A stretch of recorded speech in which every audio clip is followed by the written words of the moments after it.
రామరావణ యుద్ధం చేసి చూడగానే ఒక పక్క రాక్షసుడి నించున్నట్ట, పక్కనే వానరుడు నించున్నట్ట.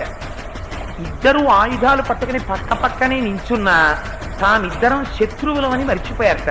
మర్చిపోయే ఆయుధాలు అలాగే పట్టుకుని రామరావణుల యొక్క యుద్ధాన్ని చూస్తూ ఉండిపోయారట. ఈయన కొన్ని లక్షల బాణాలు వేసేస్తున్నాడు, ఆయన కొన్ని లక్షల బాణాలు వేసేస్తున్నాడు. ఆకాశం అంతా చీకటైపోయి ఈ బాణాల యొక్క వెలుతురు ఒకటే కనపడుతోంది. రావణాసురుడు కొన్ని బాణాలని రామచంద్రమూర్తి యొక్క రథం మీద ఉన్నటువంటి ధ్వజం మీదకి ప్రయోగించాడు. కానీ అది ఇంద్రుడి యొక్క రథం, అది ఒక దివ్యమైన శిఖరానికి కట్టబడి ఉంది ఆ ధ్వజం. ఆ శిఖరము యొక్క శక్తి చేత ఆ వేసినటువంటి బాణములు నిర్వీర్యములైపోయాయి. రామచంద్రమూర్తి చూసి ఆగ్రహం వచ్చి ఆయన తిరిగి బాణప్రయోగం చేశారు. రావణాసురుడి రథం మీద ఉన్నటువంటి ధ్వజం విరిగిపోయి నేల మీద పడిపోయింది. ఈ రావణాసురుడు ప్రయోగిస్తున్నటువంటి మాయతో కూడినటువంటి అస్త్రంలోంచి కొన్ని వేల బాణాలని ప్రయోగిస్తున్నాడు. అంత భయంకరమైనటువంటి యుద్ధం ఇద్దరి మధ్య జరుగుతోంది. రామచంద్రమూర్తి విషం కలిగినటువంటి కోరలతో ఉన్న సర్పం ఎలా ఉంటుందో అంత తీవ్రమైనటువంటి బాణాన్ని తీసి వింటినారికి సంధించి రావణాసురుడి యొక్క కంఠానికి గురి చూసి విడిచిపెట్టారు.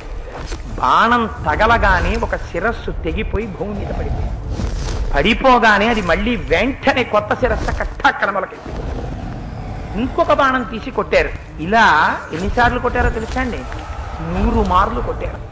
10 తలకాయలు 10 మాటలు కింద పడిపోయి మళ్ళీ వెంటనే కొత్త శిరస్సు మొలకెత్తేసి 7 రాత్రులు 7 పగళ్ళు ఒక క్షణం విరామం లేకుండా బ్రహ్మగారు ఇచ్చారయ్యా ఈ బాణాన్ని రాక్షస సంహారానికి ఉపయోగించుకొని భగవానుడైన అగస్త్య మహర్షి ఇచ్చారు.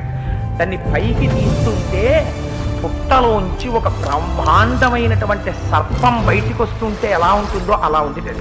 అంత భయంకరమైన బాణాన్ని తీసి చేతిలో పట్టుకుని దాని మీద బ్రహ్మాస్త్రాన్ని అభిమంత్రించేటప్పటికీ భూమి అంతా ఒక్కసారి కంపించింది.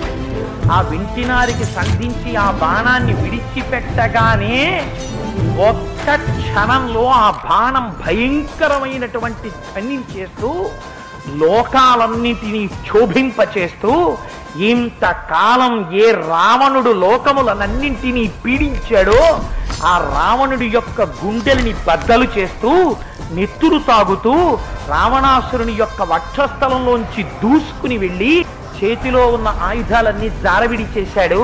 తనస్సు ప్రాణాలు విడిచిపెట్టేశాడు. రథం నుంచి ఒక్కసారి రావణ శరీరం భూమి మీద పడిపోయింది.